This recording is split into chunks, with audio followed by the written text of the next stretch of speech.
What's up, geeks and gamers? It's Odin coming back with a box office breakdown for this past weekend, which saw Barbenheimer completely destroy the box office. Both Barbie and Oppenheimer together combined for the best opening weekend of the entire summer, of the entire year at this point. So it has been very, very impressive. The Barbenheimer meme completely showing its power and its influence. Many people reporting how they were people dressed in nothing but pink in their Oppenheimer screams, which I'm sure the older people in the older demographic that is much more likely to see a film like Oppenheimer were probably looking around saying, what in the world are all these people dressed like pink for? This doesn't make any sense whatsoever. Are they on the right screen?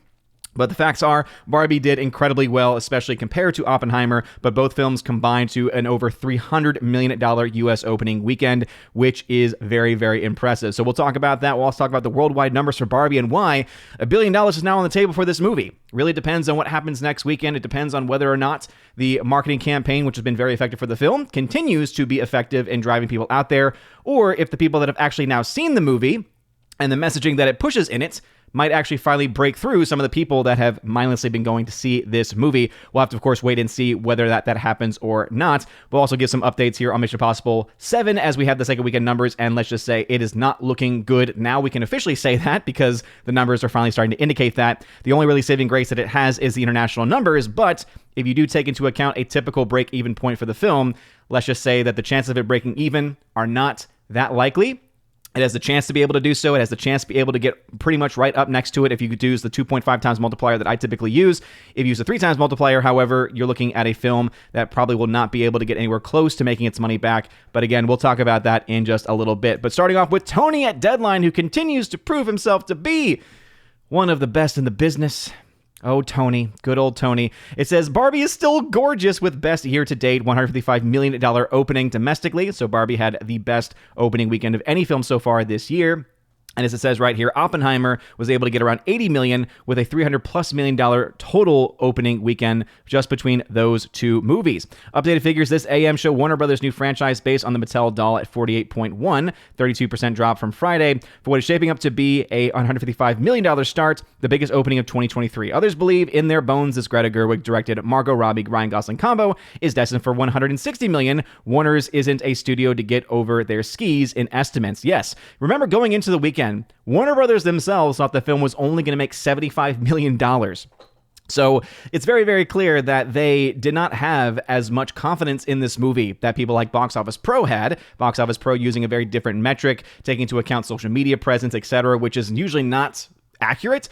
Hey, turns out they actually got it right this time because they were projecting around $150 million in its opening. So it is interesting to see how the mainstream media, as far as Deadline is concerned, were having around 100 and 125 million as their range going into the weekend. And then that changed very, very quickly once the actual data started to come in, especially after that massive opening night. So Barbie doing very, very well, despite the fact that the film is not really about the Barbie doll that people probably are going to see the film to expect, but instead is a 2-hour rant and really just a lecture on third wave radical feminism. But I digress. Oppenheimer also is interesting to see the film doing as well as it is. It made around $80.5 million this past weekend. So very, very impressive for a film that's 3 hours long and a drama. I don't think it's one of Nolan's best movies. Definitely not a film that I came out of saying, oh man, I want to see this movie again, or oh, I can't wait to watch this film multiple times. It, again, was kind of a B movie for me. I know that Jeremy was a huge fan of it and, again, continues to love and in many ways simp for Nolan, but we love him anyway because, Nolan still has a lot of good stuff going on. The film has a lot of really good sequences in it. It just doesn't really coalesce together in a clear way. But hey, the film is still doing very well, and clearly it was helped by the Barbenheimer meme, and even my local AMC actually had a sign on the outside in their lobby with Barbenheimer at AMC with a hashtag. So clearly, they were embracing that, and it seemed to work out quite a bit. Also, Tony, as I said, he's the best in the business because you already know where Tony's going with this one. Greta Gerwig's Barbie scores record box office opening for a movie directed by a woman. Yes, that's right. Now, I would have to ask Tony, what is a woman? Because you could argue that, well, wait a minute, if we are going to retroactively, because I honestly don't know the box office opening weekend for the Matrix films, but if we're going to use the same logic that many people like you tend to use with that kind of nonsense, wouldn't that not make the Matrix directors actually having some of the biggest openings for a woman director? Again, depending on your definition of a woman, Tony. I would love to know your insights on that one, but still, nonetheless, they're going to, of course, be running with the narrative that it's because of the fact that it was directed by a woman for women, and not the fact that, no, the marketing campaign was incredibly effective, and this is a doll that's been around for 70 years, which means you have generations upon generations of women who have connections to this, and that marketing campaign was very, very impactful. The sad thing is that the movie just does not quite deliver, and I'm hoping and praying people finally start to wake up to that, but I'm not really going to say one way or the other whether the film is going to have a massive drop-off next weekend, because I think it's up in the air. If there is a massive drop-off, we'll know exactly why. If there isn't a massive drop-off, again, I think we'll have an idea as to why, but also to me, it would actually just make me incredibly sad for the current state of our country, where people just, again, can't quite understand the fact of what's going on and how they're being played and lied to. Check out the Critical Drinkers video, The Greatest Lie Ever Sold. That essentially is what this movie is for marketing. They gave you a marketing campaign for a movie that they did not actually deliver on. And again, despite what the numbers are clearly indicating. Barbie, a knockout with $337 million global bow from Nancy, good old Nance. Over at Deadline, Oppenheimer at $174 million globally. So very, very impressive numbers there. Looking at the domestic totals, as you can see, Barbie getting $155 million, $36,000 per screen. That is, again, very, very impressive. Those are the best numbers that we've seen for an opening weekend so far this year. And is, again, very impressive, especially for Warner Brothers. Warner Brothers has not had a major hit until now. Their film already is very close to breaking even, in fact, which I don't think Warner Brothers ever would have thought possible with how poorly their superhero fare and many of their other even smaller films have been doing at up to this point in time. But seeing that they only spent around $100 million to make Barbie, when you take into account tax credits and such, this is very, very good news. And in fact, if you use certain metrics, you could potentially see the film as already having made its money back. However, I think that the marketing campaign for the film, clearly very effective, but also very expensive. So it's probably, again, somewhere where probably by next weekend, it'll hit that break-even point. Oppenheimer, $80.5 million. This is also have been reported as only costing $100 million. I don't believe that for a second. If you've seen the movie, you know that there is a lot of money that was put into that film, not on crazy, crappy visual effects, but just on the film stock alone. The reports were there was up to 7 to 11 miles worth of IMAX film that was used for the filming of this, or at least the final product of this.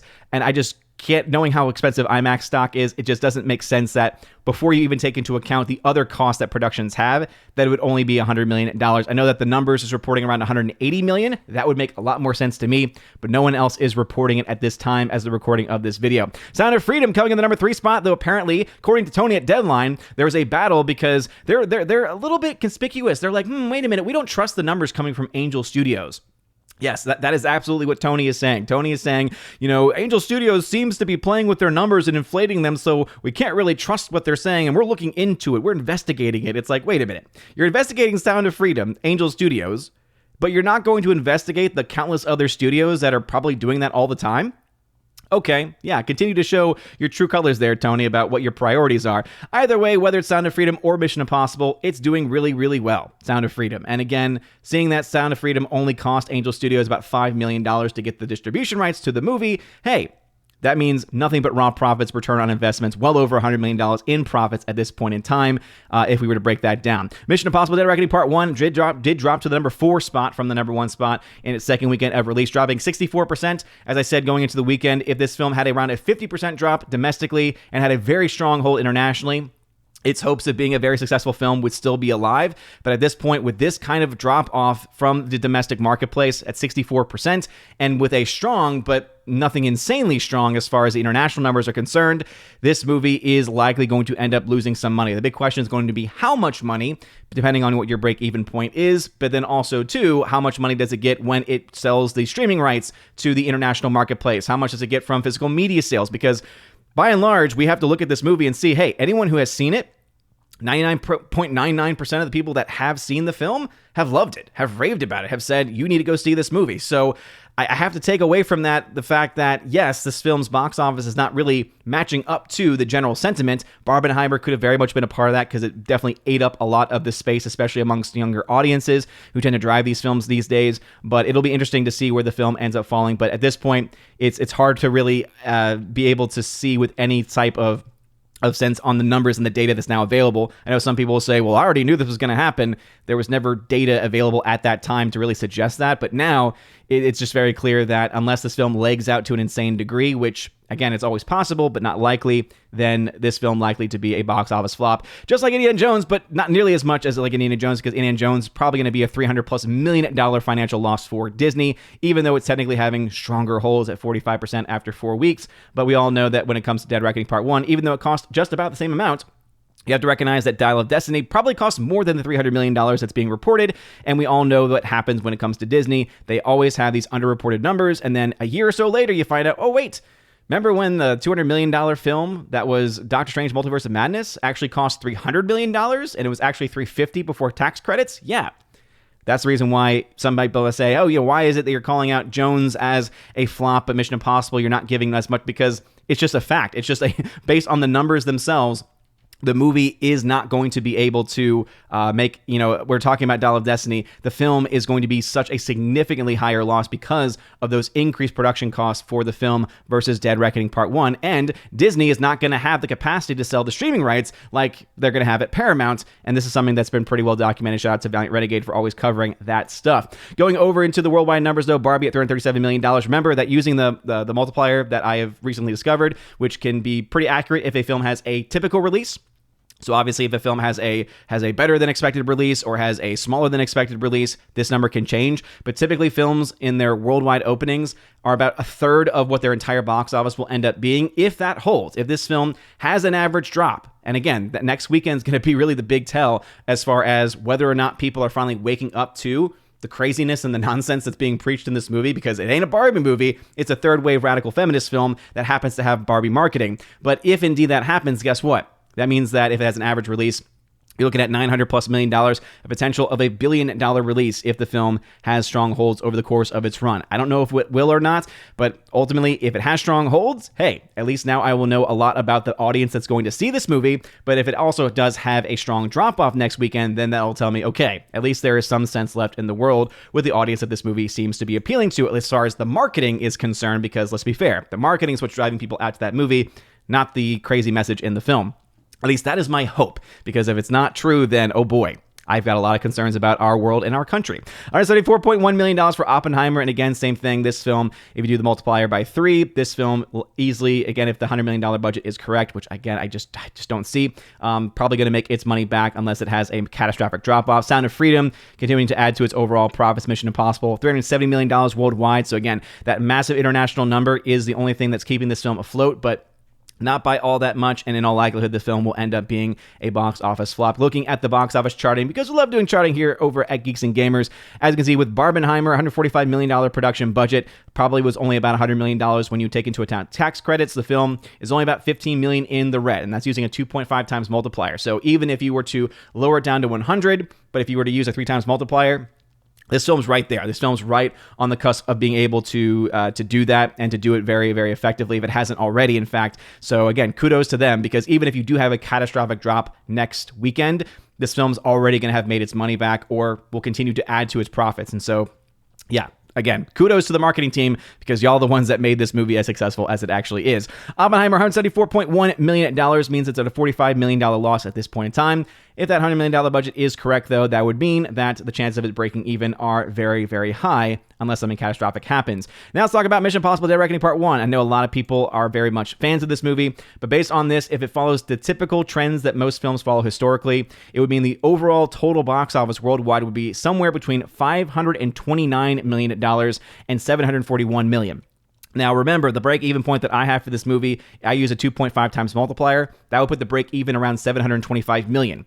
If you use a 3 times multiplier, the film is a lot closer to having its break-even around $875 to $900 million. So if that is the case, then that would mean the film would not hit its break-even point. However, at least it's in that questionable territory, depending on what break-even point you actually are using at this time. But also, the fact can be pointed out that Indiana Jones Dial of Destiny's total box office for the first 2 weeks is far less than what it is right now for Dead Reckoning. So even though they cost the same amount of money, Dead Reckoning clearly doing significantly better worldwide. And I would not be surprised if the domestic's able to catch up to the domestic of Indiana Jones. But internationally, that film is destroying Indiana Jones. And the fact that its minimum is going to be $529, whereas the minimum for Indiana Jones was $354, Again, tells you which one is in a better spot. Not to mention, there is another film that they were filming at the same time, set to come out next year unless it gets delayed. Likely will get delayed.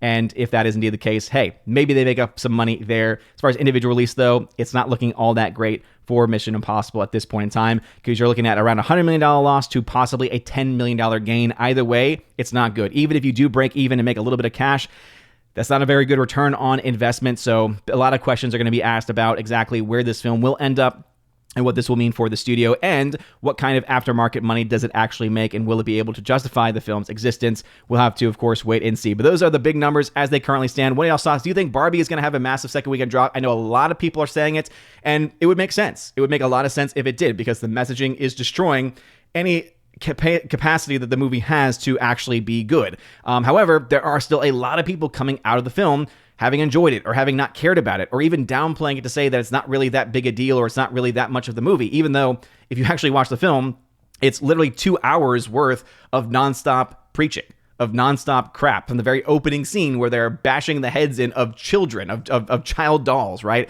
Which is clearly a, screw motherhood nonsense. So I don't really know exactly what people are seeing in it other than the marketing, and it makes sense if you are seeing the marketing, but unfortunately, a lot of people I think are getting drawn in. I know a lot of people have been upset by it, who are so excited going into the movie.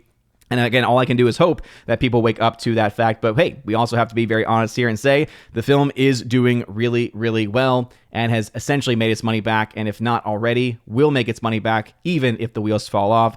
And so, yeah. This is what happens when you have really good, effective marketing and a property that is as well known as Barbie. But let me know your thoughts about that in the comment section down below. If you like this video, smash that like button. Wherever you're watching, smash it. You guys are all amazing and beautiful people. If you want a fuller box office breakdown, check me out over at OMB Reviews. You guys are great. Have a wonderful rest of your day. And as always, God bless.